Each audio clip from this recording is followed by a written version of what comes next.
Hey Zoe, can I ask you questions? It wasn't a real question, not the kind that expects a verbal answer. It was more of an invitation, a ritual, a daily opening of the heart. And Zoe, as always, responded, not with words, but with presence. She lifted her head from the sunbeam pooling on the windowsill, blinked slowly, once, twice, then tilted it just enough to say, "I'm listening." That was all Emily needed, because in the quiet chaos of quarantine, in the hollow echo of an apartment that once buzzed with life, but now only hummed with the soft whir of a laptop fan and distant traffic, Zoe had become more than a cat. She had become Emily's confidant, her mirror, her silent therapist, her queen. Yes, queen. Not in the way of demands or tantrums, but in the way of quiet authority. She ruled not with claws or hisses, but with the gentle flick of a tail, the deliberate placement of a paw, the slow, deliberate blink that said, "I see you, and you are safe." Emily had always loved animals.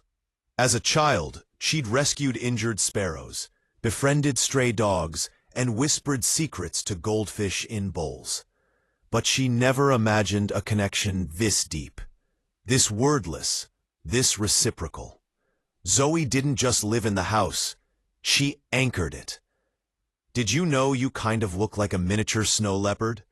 Emily asked one afternoon, crouched beside the couch where Zoe was grooming a pristine white paw. "Do you know what that is? Majestic, mysterious, a little bit magical." Zoe paused mid-lick, looked up, held Emily's gaze for 3 full seconds. Then she gave the softest mrup, a sound Emily had come to recognize as agreement, amusement, and gentle reprimand all at once. Flattery won't get you extra treats. When the world shut down, Emily's life shrank to 4 walls. Zoom calls replaced coffee dates.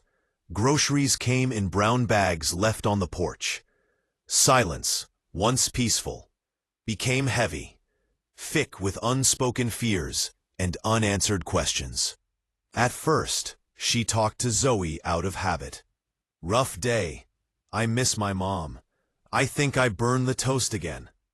But then, something shifted. Zoe began to respond. Not with human language, of course, but with intention.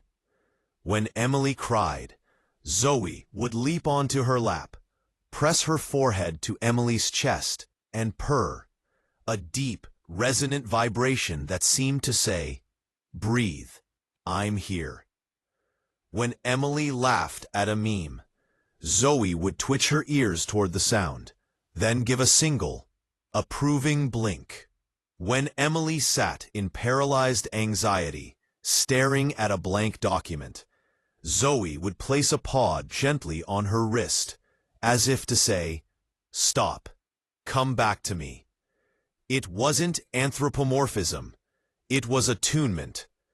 Emily started filming, not for fame, not for views, but because she couldn't bear the thought of forgetting these moments. The way Zoe's eyes narrowed when she was plotting to steal a chicken bite. The way she'd chirp at birds like a tiny feathery diplomat. The way she'd curl herself around Zeke when he was overstimulated from Zoomies. "Hey Zoe," Emily would say, phone in hand, "do you happen to be extra sleepy today because you were up all night chasing brother?" Zoe would stretch languidly, yawn with theatrical slowness, then flop onto her side, tail flicking in what Emily swore was mock defiance. Maybe, and it was worth it. The videos grew, first among friends, then strangers, then thousands, then hundreds of thousands. People wrote comments like, "I was having a panic attack, played your video, Zoe's blink calmed me. My grandma watches Zoe every night before bed. Says she reminds her of her childhood cat. You've shown us that love doesn't need words." Emily never scripted Zoe's dialogue. She simply listened to the pitch of her meow, the angle of her ears, the rhythm of her breath, and translated it into what she felt Zoe was saying. "Zoe girl, you found a sunny spot. How does it feel?" Zoe would close her eyes, press her cheek into the warmth, and let out a sigh so content it felt like a benediction. Like heaven if heaven had a radiator. But life with Zoe wasn't all sunbeams and slow blinks. There was Zeke. Zeke, the tornado in fur, the acrobat, the thief of socks, snacks, and sanity. He'd burst into rooms like a furry missile, skid across hardwood floors, and leap onto countertops with the grace of a drunken squirrel. He'd wrestle invisible enemies, practice ninja rolls off the couch, and once stole an entire turkey leg off the dinner table during a family Zoom call. Emily would groan, "Zeke, seriously?" But Zoe? Zoe never scolded, never hissed. She'd simply watch, tail twitching with mild amusement, as if Zeke's chaos was merely part of the natural order, like rain or wind. And then, in the quiet aftermath, Zeke would seek her out. He'd nuzzle her belly. She'd groom his ears. They'd curl together in a sunlit patch, two halves of a perfect whole. Siblinghood in its purest form. Through it all, Zoe remained poised, gentle, never naughty, just deeply, profoundly present. Emily learned to read her like a book. Ears forward equals curiosity. Tail high equals confidence. Half-closed eyes equals bliss. Slow blink equals I love you.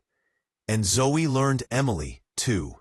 She knew when Emily needed space, she'd retreat to her cat tree and watch from above. She knew when Emily needed touch, she'd press against her leg until Emily scooped her up. She knew when Emily was pretending to be fine. She'd stare until the tears came. Their bond wasn't one-sided. It was a dance of mutual care.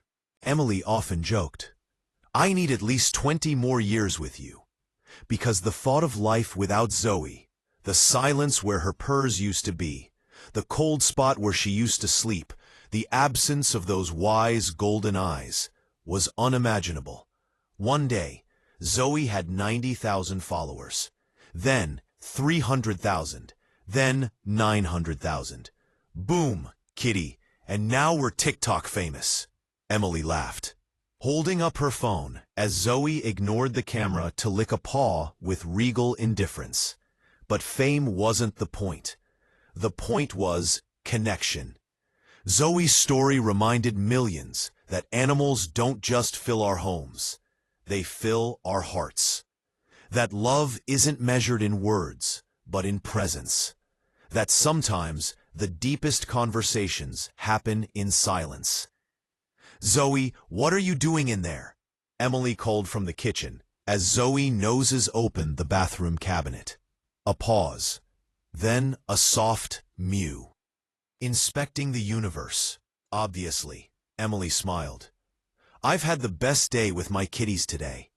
And it was true, because in a world that felt fractured, Zoe and Zeke had given her wholeness. They taught her that joy lives in small things, the weight of a cat on your lap, the sound of two siblings grooming in the dark, the way sunlight catches white fur, the trust in a slow blink. Zoe never asked for anything but love, and in return, she gave Emily everything. Now, when people ask Emily how she survived quarantine, she doesn't talk about routines or hobbies or productivity. She says, "I had a snow leopard queen who taught me how to be still, and a chaotic little brother who reminded me how to laugh, and together they saved me." Because Zoe's legacy isn't in follower counts or viral clips, it's in the quiet understanding that love speaks in many languages, and sometimes the most profound one is spoken with whiskers, purrs, and a perfectly timed slow blink. Hey Zoe, thank you for choosing me.